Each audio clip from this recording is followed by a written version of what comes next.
be on the podcast, The High Performance Mindset. So a little bit how I came to know you. I've read your books, Chicken Soup for the Soul, for a long time growing up. And about 5 years ago, I picked up your Success Principles. You can see I got it tabbed here, studied it, and it actually inspired me to write my own book. I wanted to write my own book, but I loved how you just had such short chapters in there, and have been studying your work. I have your workbook here, which we're going to talk about. A couple weeks ago, I bought the kids' vision boards on your website. So I have those boards we're going to make as a family. So first, I just want to say, thank you for being on, and you've made a really big impact in my life and where I am right now. So just want to start that and say thank you for all the work that you're doing in the world to make it a better place. Oh, my pleasure. And thanks for inviting me. I appreciate it. Absolutely. So what I want to start with, Jack, is just kind of give us a little insight into your passion and what you're doing right now. I know you're called the America's #1 success coach, right? But tell us what you've been up to lately. Well, like everyone else, I've been, sequestered at home, sheltering at home, as they say. And so we've been doing a lot of online courses. We've been doing a lot of webinars, podcasts, interviews like this. We've developed some online coaching programs. We are doing, I did a virtual keynote to 7,000 people for the Bacardi company, sitting right where I'm sitting now, wearing the same shirt I'm wearing. And no one would have thought we would have been doing that a year ago, Right. And so we've had to pivot our business, but we're still doing training trainers. One of my big passions is training people to do my work. We now have 3,500 certified trainers around the world. But my goal is 1 million by 2030. So we have a long way to go. We're starting now to train trainers of trainers and develop country monitors like in India and Brazil and so forth, so that we can have a structure of people that are supporting each other in that. And I really believe that the success principles that I teach and that I write about are exactly what people need, not only all the time, but especially right now, as we move through this pandemic, as we move through all the unrest that's in the world, as we're seeing that happening as well.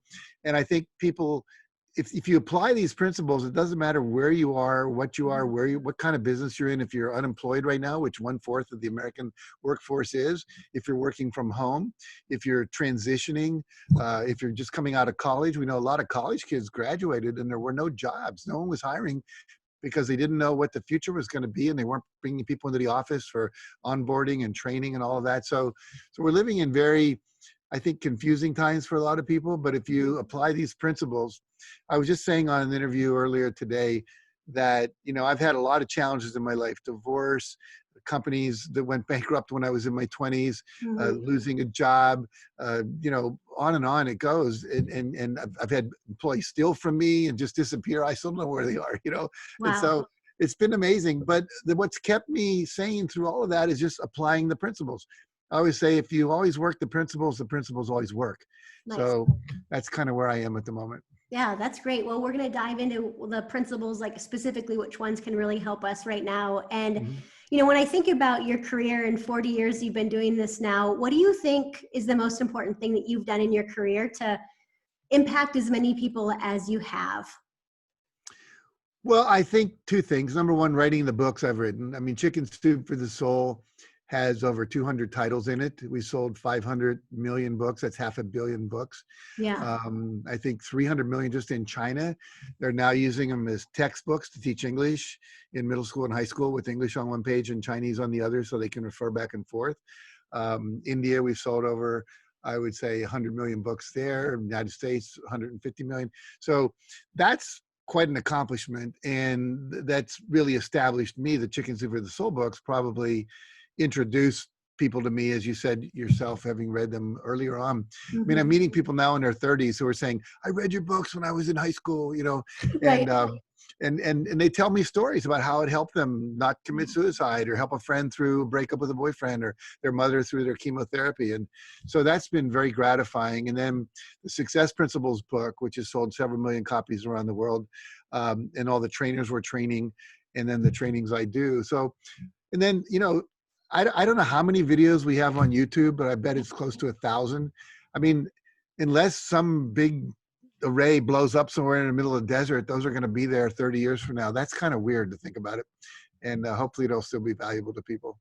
So what made you decide to write the success principles and specifically like the book? Let's talk about that first before we Sure. talk about the workbook. Well, I was in bed one morning with my son, who I think was about 11 at the time. Okay. And we were talking, and he was on his computer playing a computer game, and I was doing probably, searching the internet or answering emails or something. And he said to me, "Dad, how come we live in a bigger house than all of my friends?" I said, "Well, because I make more money." And he said, "Well, why?" And so I started to talk to him about these principles I live my life by. And he was interested for a while, and then he got a little bored with it, so he went back to his game. But I was sitting there going, well, what are these principles exactly? Because I hadn't really codified them then. And so I started just making a list of all these different principles, and I had 114 after about an hour. Wow. I thought if I did 3 pages per principle, that'd be about a 300-page book. That'd be cool. Yeah. And then I realized it took longer to write up some of the principles in 3 pages. So we narrowed it down to 64 in the first book, and then 67 in the revised edition, which came out, 10 years later, 2015. So, and I really felt like I wrote this book almost to be done with teaching about success, but I learned that you never write a book and stop talking about it, because then everyone wants you to talk about the book. Right. So I've been continuing to teach on it for, all these years. So when you think about the principles that you did put in the book, where did you learn them? Were those things that you read about or things that you just came to understand? It was all of that. I think it all started when I was, in my early 20s. I went to work for a man named W. Clement Stone, who was a self-made multimillionaire worth about $600 million. Wow. So in today's inflationary standards, he'd be worth $1 billion. And he was a good friend of Napoleon Hill, who wrote Think and Grow Rich. And he was teaching all these principles about believing it's possible, visualizing, using affirmations, setting goals, planning your time, having your values clarified, having a clear vision, knowing what your life purpose is. So I took a weekend workshop with him and learned all these things. And then eventually he hired me to come work for him. So I spent 2 years at the Stone Foundation in this nonprofit called the Achievement Motivation Program, teaching people how to be motivated to achieve more. And then I went to a conference and someone said, you should come back to university, get your doctorate. And I said, well, I really don't want to, I haven't saved any money. I'm usual middle 20s. I'm just spending it on clothes and cars and things. And he says, I'll get you a full scholarship. I went, okay, that sounds cool. So I went and I actually did everything but get my doctorate. I got a master's degree and wrote everything but my dissertation. I wrote a book while I was a graduate student. Big mistake. The book took off, 400,000 copies. And I'm thinking, I don't need a degree. I'm already doing all this work.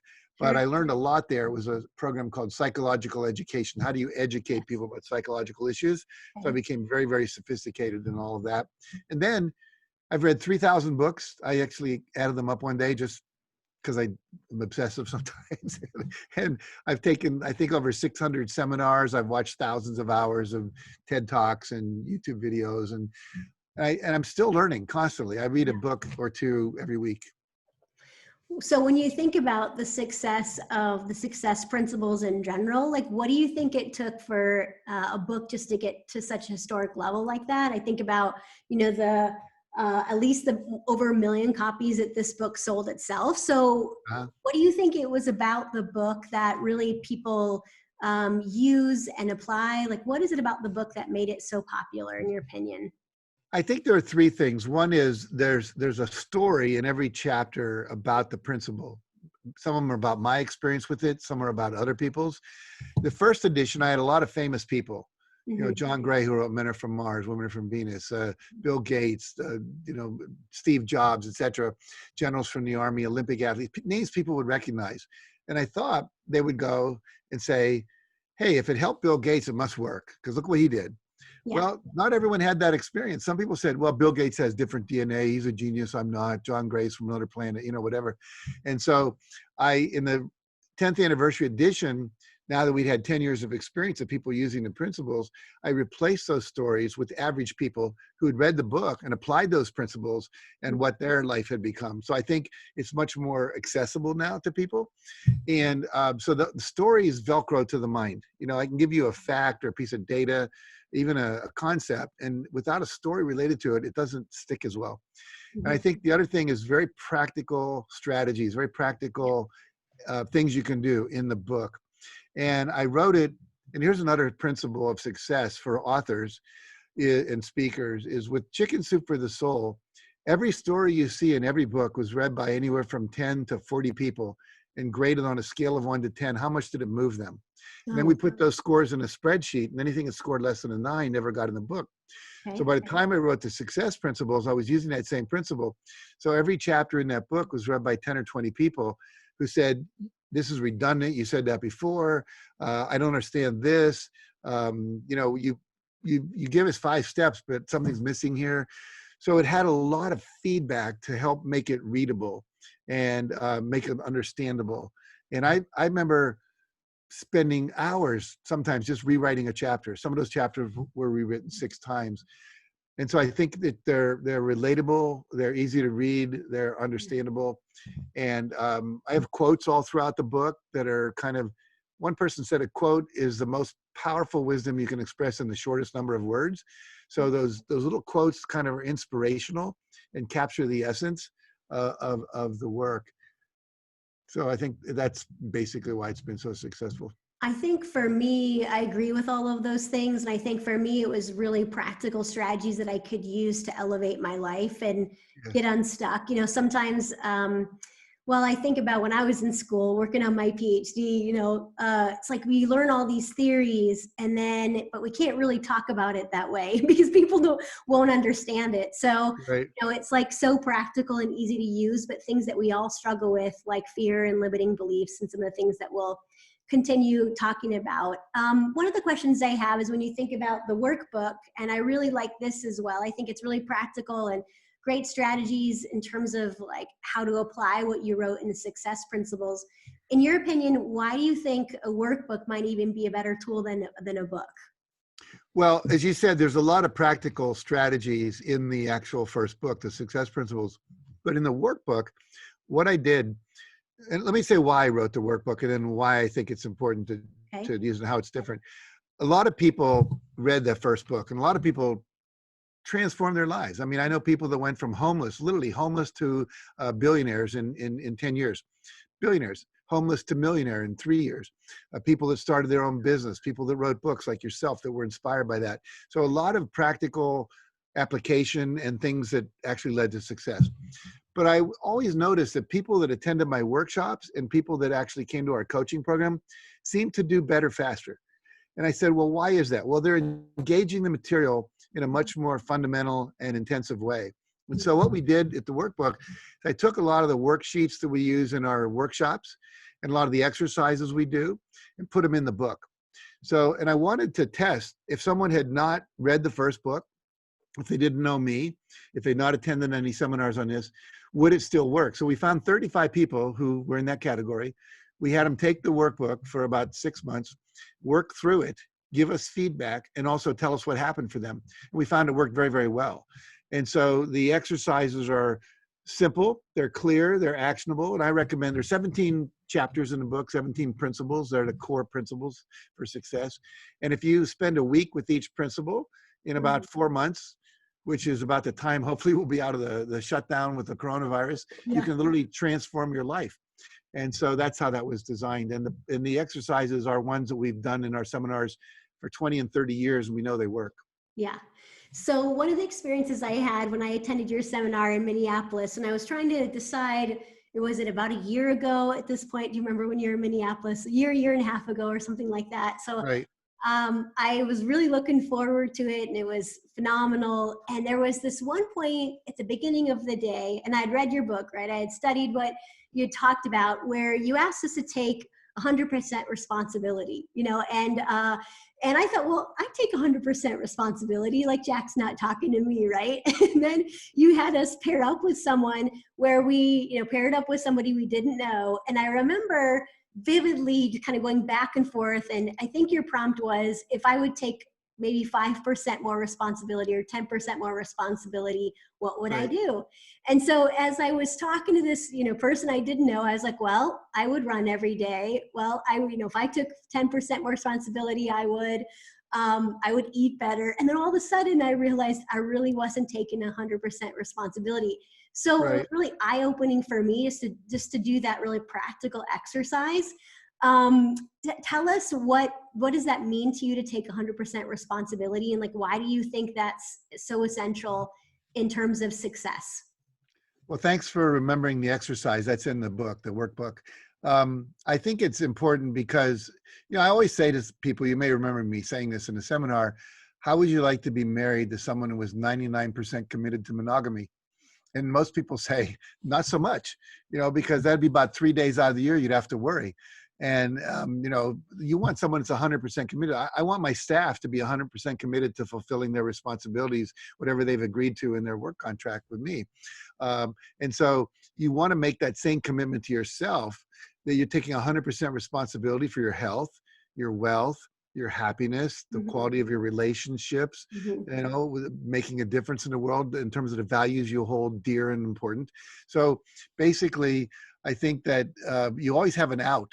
If I'm 100% committed to running every day, I Yeah. don't have to have an argument with myself. Like today, when I woke up in Santa Barbara, it was raining. So I could easily say, well, it's raining. I don't think I want to go for a run. But I've already had that conversation, made a commitment. I'm going to run no matter what it's doing outside. And even in hotel rooms, I've run up and down the stairwells, in the hallways and stuff when I can't go outside, like if it's snowing in Minnesota where you live. Yeah, for So sure. it You can can get still go cold out there. no matter what. As you know, I went to the Super Bowl a few years ago and came out around 10 o'clock at night. I thought I was going to die. It was But so cold that day. I know. But I still got my exercise in because I was running inside on a treadmill. So I think the key is that once you've made 100% commitment, there's no out.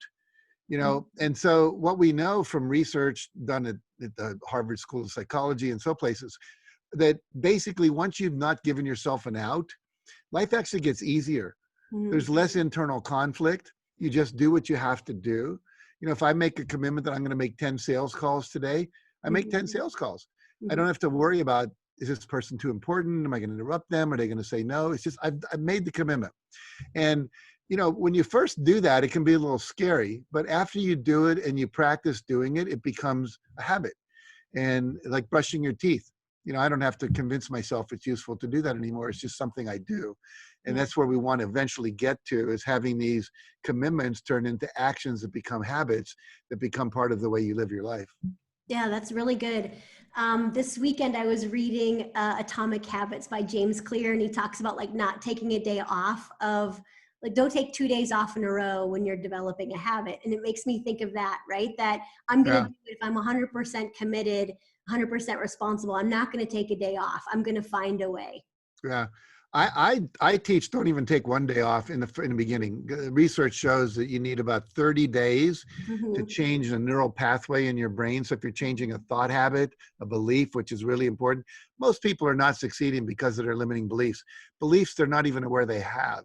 For changing a physical behavioral habit, the sweet spot's usually about 2 months, 66 days, with some research that came out of a study in London a couple years ago. So if you miss that one day, I tell people the next day is like day one again. And that's why most people never get those habits fully ingrained, Mm. because they keep stopping and starting. And what happens, first you miss one day, and then you miss two, and then you miss three, and then you miss your whole vacation because you're on vacation, and Yeah. then eventually you're not doing it anymore. So how have people that you've worked with applied that to their lives? Like we're talking about exercise, but what are other ways that people have applied what you just said to their everyday life or maybe their work? Well, one of the things I teach in the book is called scorekeeping for success. In Mhm. fact, there's now something online called the Seinfeld Method. There was a comedian asked Jerry Seinfeld, Yeah. he said, you're very funny. What advice would you give to a young comedian? And Jerry is reported as saying, every day take 1 hour and write jokes. And he said, then on your calendar, X it off in red. And you never want to have a day where there's not a red X. You want to keep the string going 100 days, 200 days, 300 days, 400 days. Now, every joke you write won't be funny, but if you don't sit there and do that, you're not going to get jokes. Mhm. I do that for writing. I write for an hour a day. I don't care where I am. I'm on an airplane. If I'm doing a seminar, I do it in my room at night, etc. I record so many podcasts, so many YouTube videos, so many, Facebook lives every week, etc. Those are commitments that have become habits to my lifestyle. People do it with their exercise. When we teach something called the mirror exercise, which is every night before you go to bed, You talk to yourself in the mirror and you appreciate yourself, because we know that our inner child responds to appreciation. One of the 5 love languages that Gary Chapman writes about in his book is words of affirmation. We all want affirmation. And so what happens is I can say to myself in the mirror, Jack, I want to acknowledge you for the following things today. You wrote another chapter for your book. You did 2 great interviews. You ate healthy. You passed up dessert. So we acknowledge ourselves for what we accomplished, any disciplines we kept. You read for an hour, whatever. And then also any temptations you overcame, like you didn't eat dessert, you didn't stay up till 3 a.m. playing words with friends, whatever it is that you did. And then you end with, I love you. Well, I have a woman in New York who's been doing this for 1,776 days as of today. Wow. And she was one of these kind of bitchy New York type people, real hard, tough person. Sure. And now she's one of the sweetest, nicest people I've ever met. You'd think she lived in California, or Minnesota, nice Minnesota people. Exactly. And so what happens is that you can transform yourself if you keep things going on a level. And she said, now it's like food. I wouldn't want to go through a day without the mental food as well as the physical food I put into my body. And that's why meditation is so important to do every day. Mm-hmm. I teach something called the Hour of Power in the book. And it's 20 minutes of meditation, 20 minutes of reading, something uplifting, inspiring, or educational, not a novel. And then 20 minutes of exercise, whether it's aerobic exercise or high intensity training, Pilates, yoga, but I recommend something to get your body moving, so your energy is going, you're detoxing your body and so forth. You do those 3 things, this hour of power, and you're going to be wiser, healthier, and more successful at the end of the year. So in that example, I'm just hearing the importance of doing it every day. And I remember listening, I was thinking of listening to one of your audio programs on a way to a talk with some athletes. This was maybe 5 years ago. I think it was a DVD you could put in your car. I still have it in my car. But I remember you talking about the mirror test. And I really like that idea. Do you encourage people to say it out loud, or can you say it in your head? Like, what do you think is most powerful? And has there been anyone that has, maybe I'm just thinking maybe there might be some people that might say, that's not for me, but I want you to kind of describe why it could be for anyone. Anything new is not for me. It's like, I just recently got into essential oils. These oils that you can actually diffuse in your room and you can rub on your hands and smell them, things like lavender and frankincense. Opened up a whole new world for me. And 3 years ago I would have said, oh, that's the stuff they put in the spa when you go get a massage. That's who needs that? That's kind not of for me. The manly man approach. My wife has scented candles, so what, and perfume, whatever. So I think a lot of times when we don't understand something and it's new, we tend to poo-poo it because we don't understand it. And one of the things we do is we talk to ourselves all day long. Yeah. Some poor doctoral student figured out that we think 50 to 60,000 thoughts a day. And the majority of those thoughts for the majority of people are negative. I can't do that. I'm not smart enough. That's not going to work. There's no men left in town to marry. I'm going to lose my job, blah, blah, blah, blah, blah. And so if we can replace that negative self-talk with positive self-talk, it actually affects our health. Because whenever we're thinking a negative thought, it literally creates a vibrational waste product in your body. Now, what do I mean by that? There's an emotion you feel. All negative emotions actually create toxins that end up in your liver. This is one of the reasons that a lot of people are sick. I know this sounds woo and strange, but we know that rose has a vibration that basically makes you feel good, makes you opens your heart. Why do we give roses to people? People show up on the date with flowers, roses on Thanksgiving, rose perfume, very, very wonderful, joy creating kind of fragrance. So when we don't understand that, we just kind of poo-poo it because we don't want to look stupid. We think it's weird, whatever. So I think when people hear talking to themselves in the mirror, that sounds like something a crazy person would do. But we're talking to ourselves all day long anyway. Yeah. So now we're going to intentionally, for just a few moments, replace some of that negative self-talk with positive self-talk, which builds our self-esteem, builds our confidence, acknowledges our success, acknowledges our progress, acknowledges our disciplines and our, the things we're committed to and not succumbing to the things we shouldn't be doing. And so that is very powerful. Now, as far as doing it out loud, I recommend that as long as it makes sense to do it. So if you're kids are in the next room and they think dad's lost it, you could do it silently to yourself. But I do it in the hotel. I still do this. I learned this, I would say 20 years ago. And so my wife knows I do it. So if she walks in, it's not a big deal. And when I first did it, I said, honey, I'm going to be talking to myself in the mirror. It's not, I'm crazy. It's an exercise I'm doing. We're going to see how it works. I used to beat myself up. If I misplaced the keys, I go, oh, Jack, you're so stupid. You never can find anything. And now if I misplace the keys, it's, well, I misplaced the keys. Let's go look for them. I don't have that negative self-talk. It's like we're putting plants in that crowd out the weeds so the weeds disappear and we only have positive thoughts. That takes a while to do that, at least a month to start seeing real impact, but it's worth it. So 1 month and you'd start seeing an impact, maybe sooner. So I appreciate you saying that. And Jack, I think I was kind of similar to you, that I used to think that beating myself up would help motivate myself. Right. When I was in college, I was a really good runner, but I kept on getting in my own way. And I thought, well, the more I think about that hard race and that difficult race and how much I failed, I'd be motivated for the next one. But it was quite the opposite. So I try to practice some self-compassion too. Sometimes I lose Right. it. No, I can relate. I actually ran track as well. And then they tried to make me a long distance runner. I never really achieved that. But when I was running even a half mile, I was like, come on, you wuss. Don't, I was doing that kind of stuff. And now it's like, come on, you have God's energy behind you. You can do this. You're amazing. And I heard this person, he's the world's triathlon champion, double triathlon, where they do 2 triathlons 2 days in a row. I mean, I can't even imagine that. Yeah. And they were interviewing him and he said, what made you able to do this? He said, I stopped listening to my inner critic.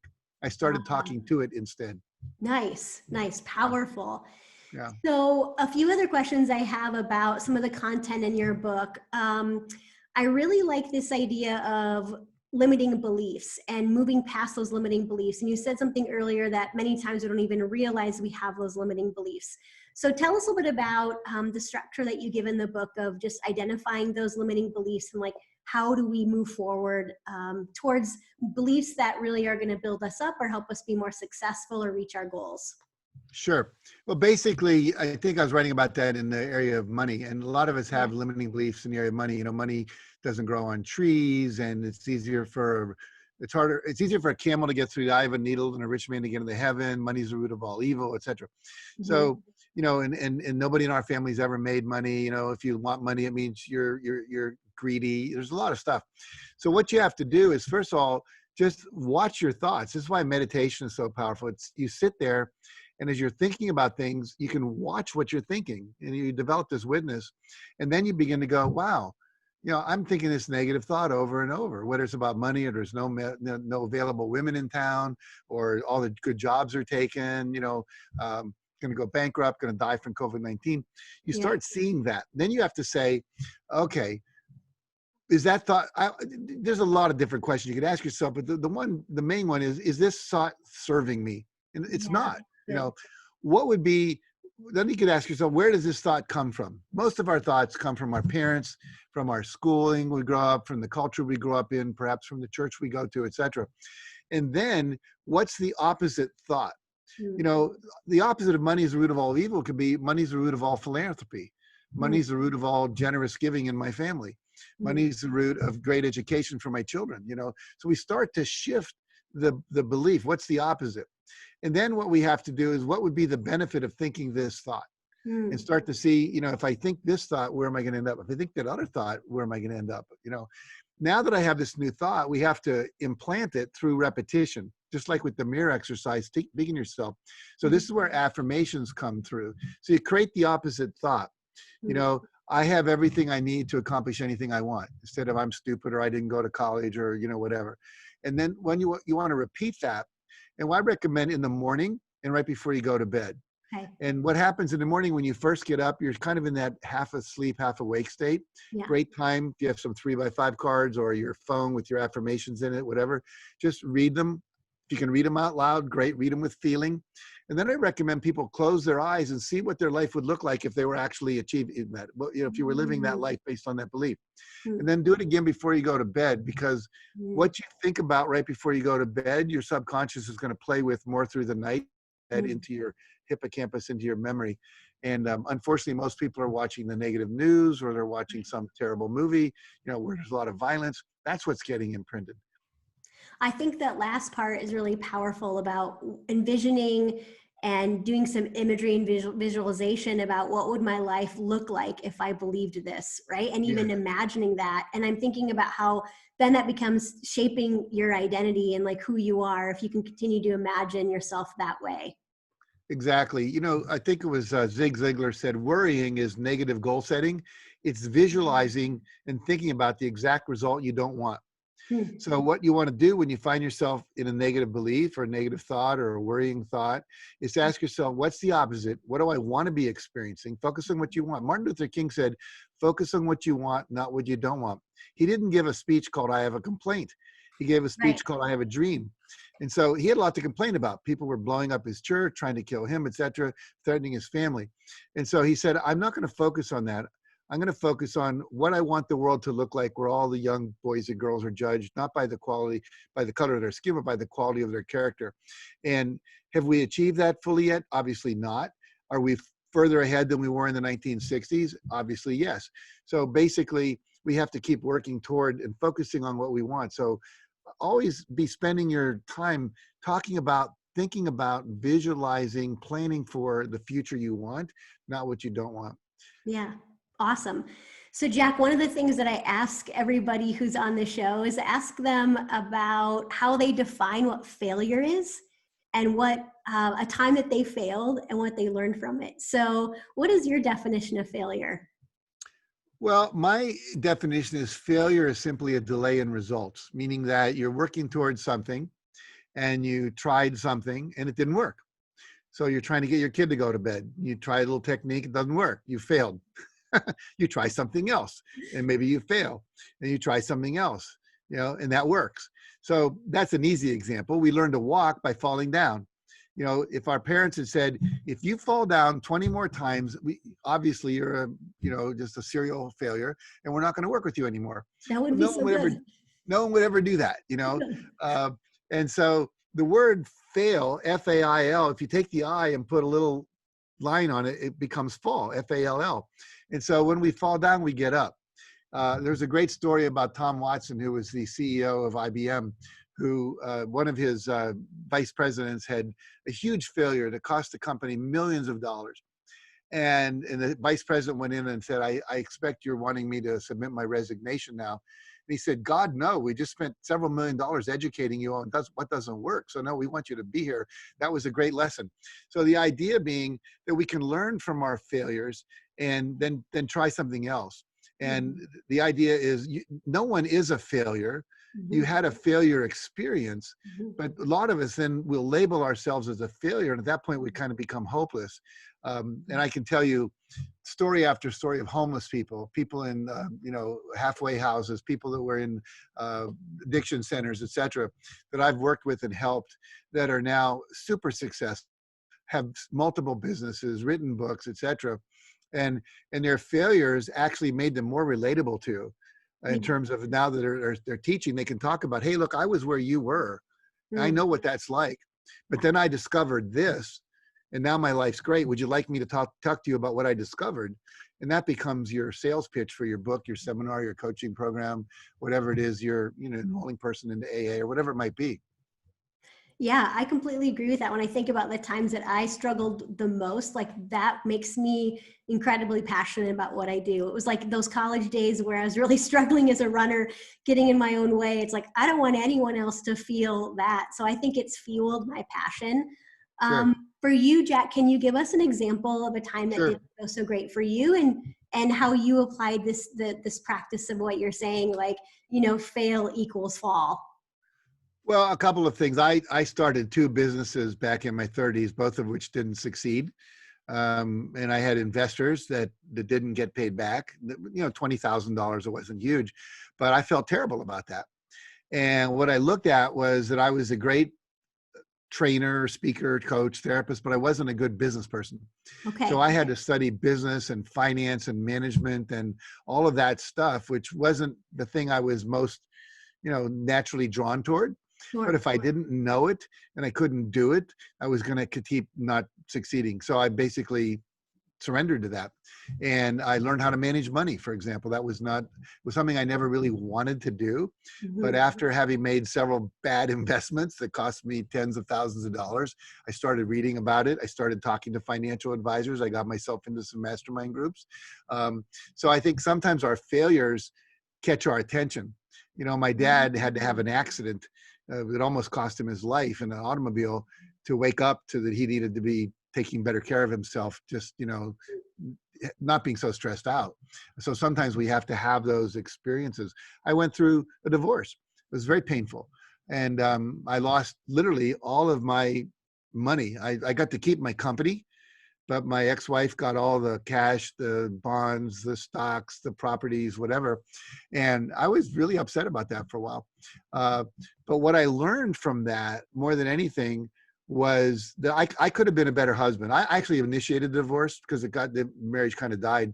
But I realized I traveled too much. I wasn't there as much as I should have been for her. Happily married now for the last 21 years, working out really well. Awesome. Because I'm putting more time into it. Yeah. You know, and I've learned how to communicate better and reread John Gray's Men Are From Mars and so forth. But I think also that I've learned how to rebuild a business, because I was stuck with nothing at that point. And I had to like really rebuild my wealth back up to what it is now. It's really what got me to write the Success Principles, because I needed something along with my son in bed, you know, asking me about why we were richer than most other people. So, but the point was that doing that and doing all the promotion and learning more than I even knew about promoting books, it was the impetus to a whole new chapter of my life that I probably would have started coasting just on the income from the success from Chicken Soup for the Soul. So in one level, I look back and say it was the universe saying, no, you still have some very important work to do, and we're not going to let you not do it. Wow, that's powerful. And I think what you just said is gold. Like, our failure catches our attention. And it makes me think about what I've read about Chicken Soup for the Soul and how many numerous publishers that you brought that proposal to, or the first draft, and no one published it, right? And if you would have just given in and said, yeah, that's not for me, or believe that limiting belief, it's like you wouldn't have impacted all the millions of people. Or, you know, if you wouldn't have written Success Principles and coasted, you know, think about all the people that you wouldn't have impacted, me included, you know? So Right. I just think about that ripple effect of failure, and what, you know, how did you, particularly with this Chicken Soup for the Soul, what did you do to kind of move on from that and just keep going? What was the mental practice you used there? Well, we submitted that book to 144 publishers who said no. In New York, we had 3 days of meetings, 7 meetings a day. 21 publishers said no, stupid title, people don't read short stories, on and on. Oh, and my. then our agent gave us the book back and said, you know, I can't sell this. So we went to, I think it was the Book Publishers Expo of America, where all the publishers come for their trade shows to introduce their new books to the bookstore owners. And we walked the floor going from publisher to publisher to publisher saying, you know, would you publish our book? Will you publish our book? It was late on the third day, after hundreds of rejections, that this one publisher in Florida, which was very small, said, we'll read it. I mean, most people wouldn't even take the manuscript, because we weren't known. We didn't have a platform, as they say. Sure. And so they read it, they liked it, they said they'd publish it, no advance. We said, okay, we're just glad to get it published. And we said, how many books do you think you'll sell the first year? They said 20,000. We said, that's not our vision. He said, what's your vision? We said 100,000 by Christmas, and 1.5 million in a year and a half. And we sold 135,000 by Christmas, and we sold 1.3 million, just missed a little bit, Wow. in a year and a half. And he laughed at us when we said that. He said, you guys are crazy. We said, no, we have an entrepreneurial spirit. We know what we're doing. We have we know. So we did something we call the Rule of Five. Yes. Which is also in our workbook in the book. It's also every day you do 5 action steps toward the achievement of your goal. So we would call 5 radio stations, see if they would interview us. We'd call 5 newspapers and see if they would interview us for their, you know, often called the women's section, the view section, whatever they call the newspaper. We'd call 5 bookstores and see if they had the book. If they didn't have it in stock, we'd talk to them about that. We called 5 churches and see if we could come give us a talk at their church and sell books in the back of the room or in their bookstore. So every day, for a year and 3 months, we did 5 things a day, every day. And it wasn't until the 14th month after the book came out that we actually hit a bestseller list. Oh, But wow. it went from number 15 on the Washington Post. And then 2 weeks later, it was number 15 on the New York Times. Then it went up to number 1, stayed there for 3 years. Wow. And eventually we had a Guinness Book World Record for having 7 books on the New York Times list on the same day. And never been broken since then. That's phenomenal.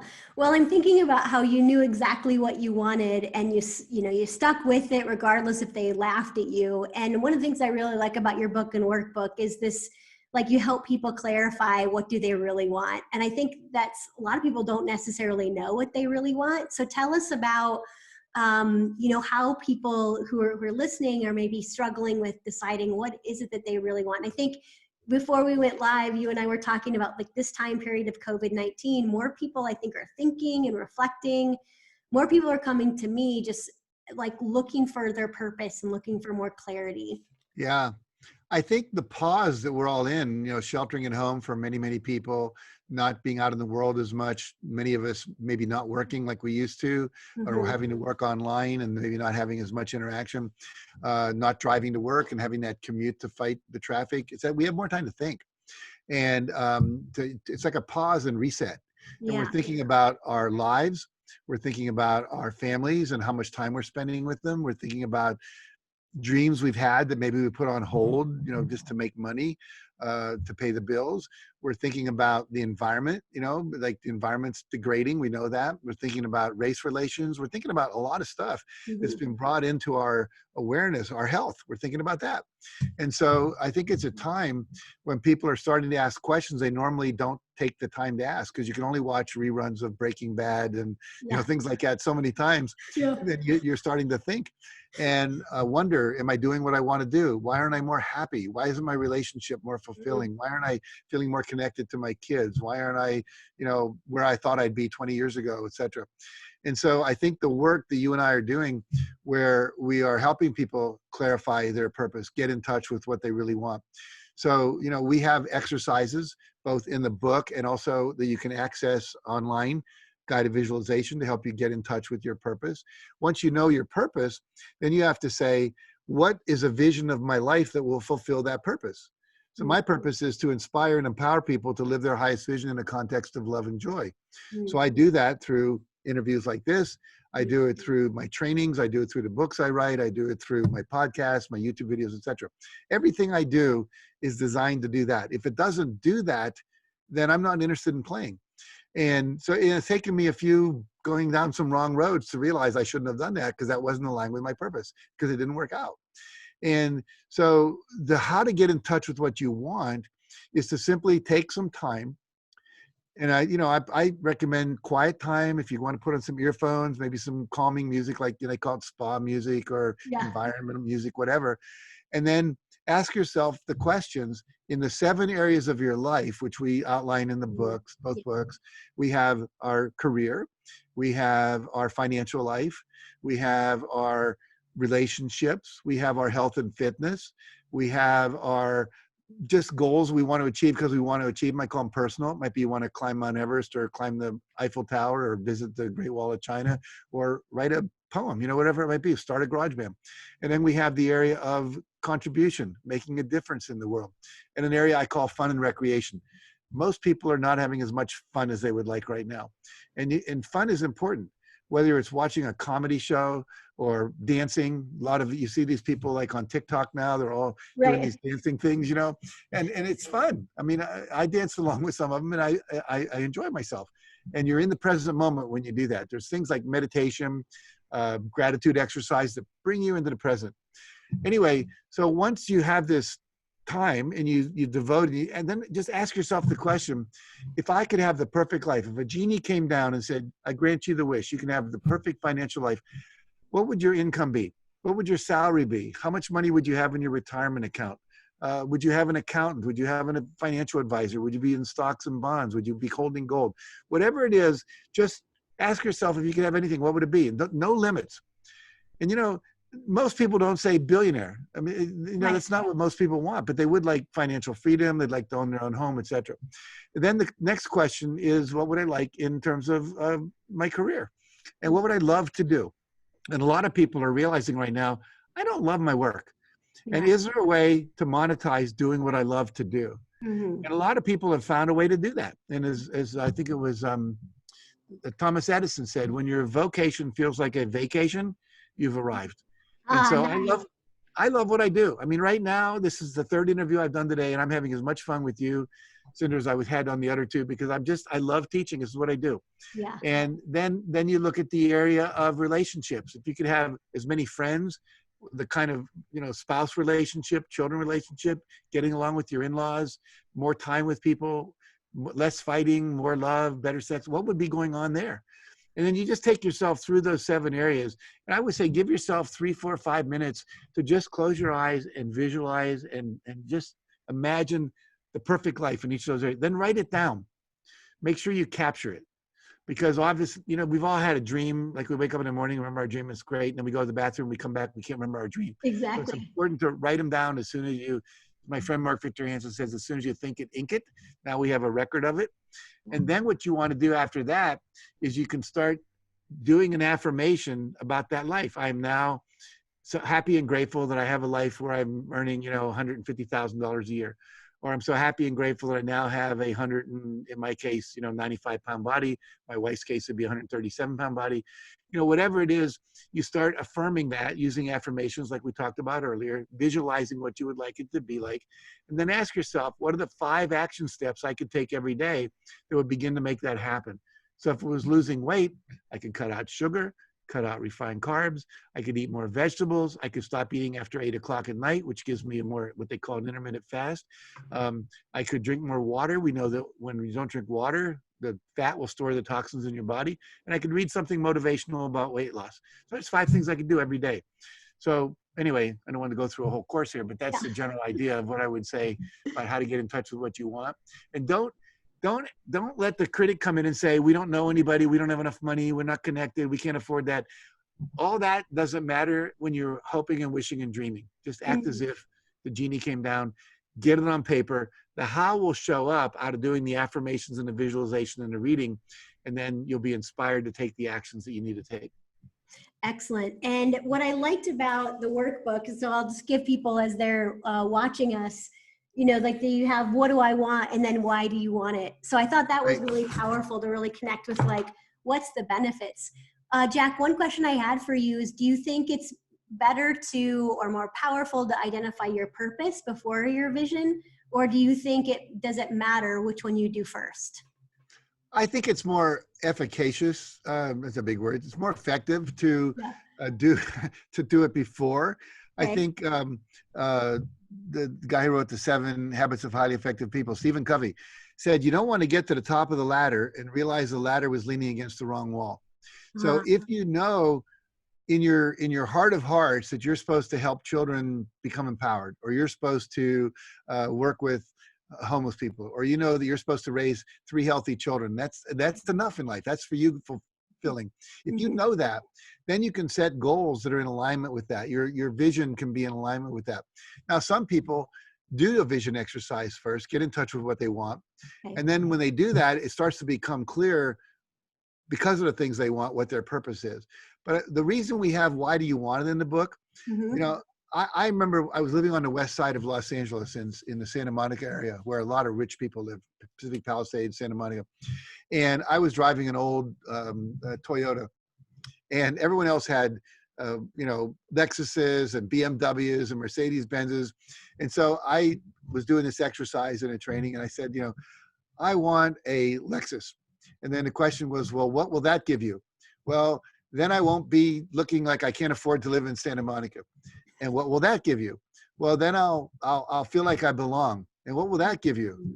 A feeling of belonging. And what will that give you? Well, I won't be stressed out anymore. What will that give you? Peace. What do you really want? I want peace. Now, do I need to spend $70,000 to find peace? No. So sometimes when you look at the why, you realize you can get to the why in a more direct way without having to achieve some other goal. I had a friend who is now a counselor. He's become one of the greatest experts on millennials, and he works with corporations, teaching them how to fulfill their needs so they don't leave. Right. And he was asked by a billionaire, what do you want to do when you grow up? He said, well, I'm going to graduate college. I'm going to get my MBA. I'm going to start a business. I'm going to become very successful. And then when I'm 45, I'm going to retire.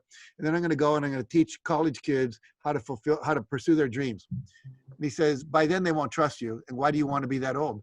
And he said, why don't you drop out of school now and start doing that? And so he literally dropped out of college, and he's making millions a year in his 20s, teaching the very thing he thought he had to wait until he was 45 and a successful businessman to do. So sometimes you can go directly toward it without having to go through all the hoops that you think you have to do. Absolutely. I appreciate you answering that question. So a few things as we wrap up, Jack. So I think with all the things that are going on in the world and, you know, what you wrote about and success principles, what do you think that successful people are doing right now? Maybe that they maybe don't even know about, or, you know, that they don't practice, or people that aren't as successful? Well, I think there's a number of things that I found out in our research on success. Is number one, I just wrote the foreword for 2 books this last year. One was called The Billionaire Secret, Okay. and the other was called From Homeless to Billionaire. Okay. And what I found out in writing the forewords for those books, one person had watched the movie The Secret. When they were 19, they were homeless in Phuket in Thailand, and they read The Secret. And then he said, and I started reading your books, Brian Tracy, you know, Napoleon Hill, and Tony Robbins. And now he's 35. 15 years later, he's worth $3 billion. And Wow. so, and what he does, he visualizes every day.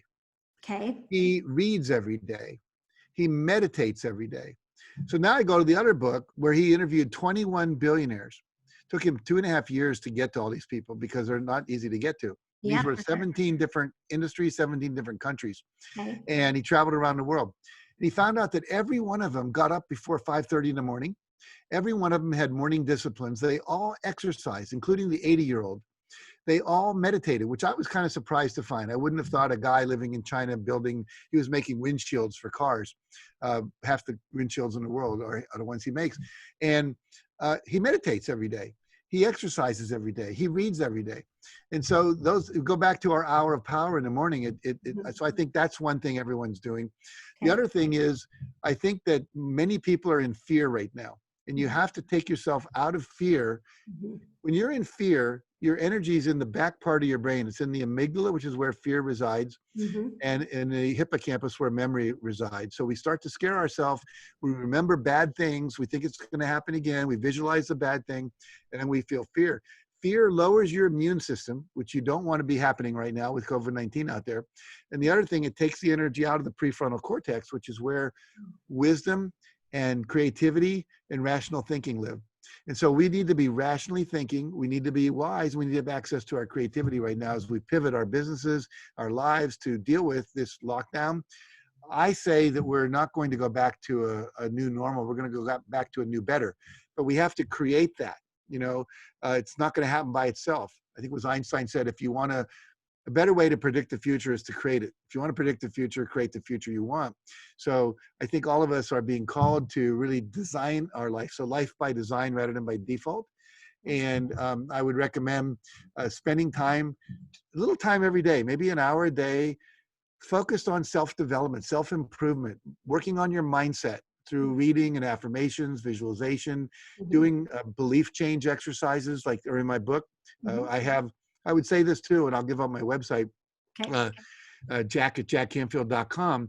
A couple times a year, I go online. I just do it. Anyone in our mailing list, we mail them out and say, Jack's going to do 2 or 3 1-hour free calls where he will lead you through a very powerful belief change exercise that involves guided visualization, involves NLP, involves all these very powerful tools I normally only do in my live workshops. And I did it in January this year. I had over 1,000 people on each call from 17 different countries. Wow. I did it again just in June earlier, and I'll probably be doing it in the fall and again in like December or something. It's my way of just giving back because limiting beliefs are killing people right now. And as I found, the one thing, when people ask me, if you could do one thing to become more successful, what would it be? And I would say, discover what your limiting beliefs are and release them and replace them with positive beliefs. Because I find it's fear and limiting beliefs that are holding people back. A lot of people know what to do, but they're not doing it. And it's because their beliefs are keeping them from beliefs of unworthiness, beliefs of I'm not smart enough, beliefs of, negative money beliefs, all the stuff we talked about. Once those beliefs are released and replaced, then it's like you're taking the emergency brake out of your car, and all of a sudden, with no extra effort, you're going faster.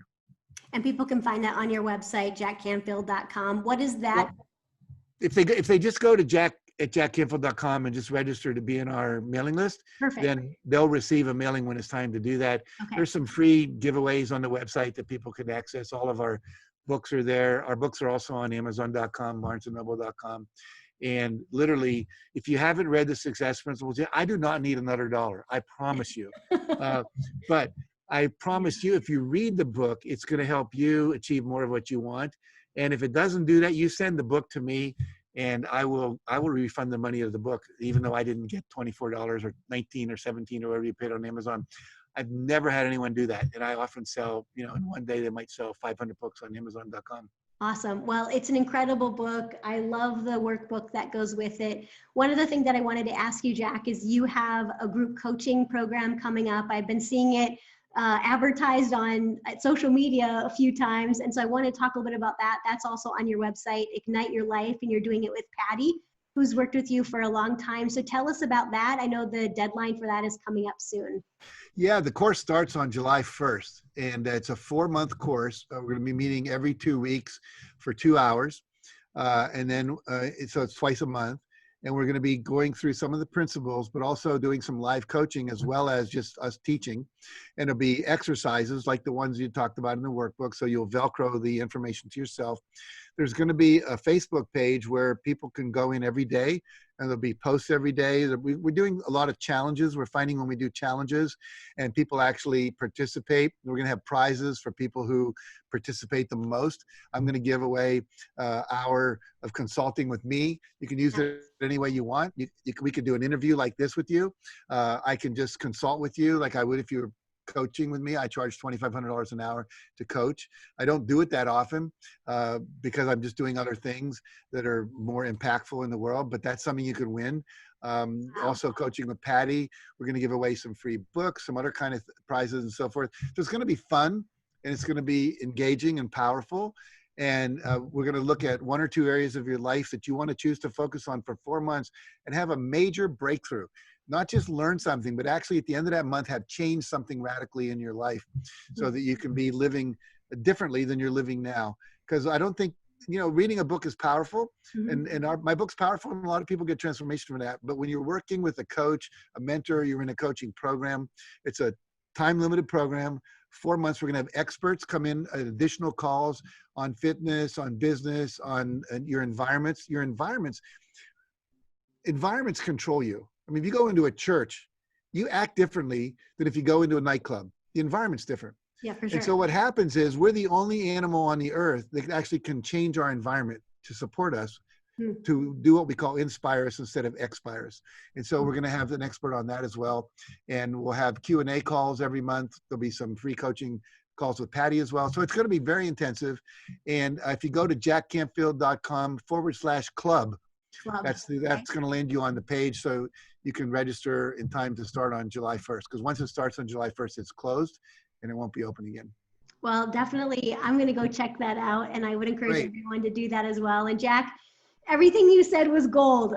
So I am just so grateful that you were on the podcast, that you took this time to inspire thousands of people who are listening. And I encourage everybody to go pick up the Success Principles and the workbook. So I'm grateful for you. I'm grateful that you published both of these. I know you've made such an impact on my life, and I'm just one of many millions of people. So thank you again for taking the time. Thank you. I really appreciate it. I appreciate the opportunity to share what I know with people.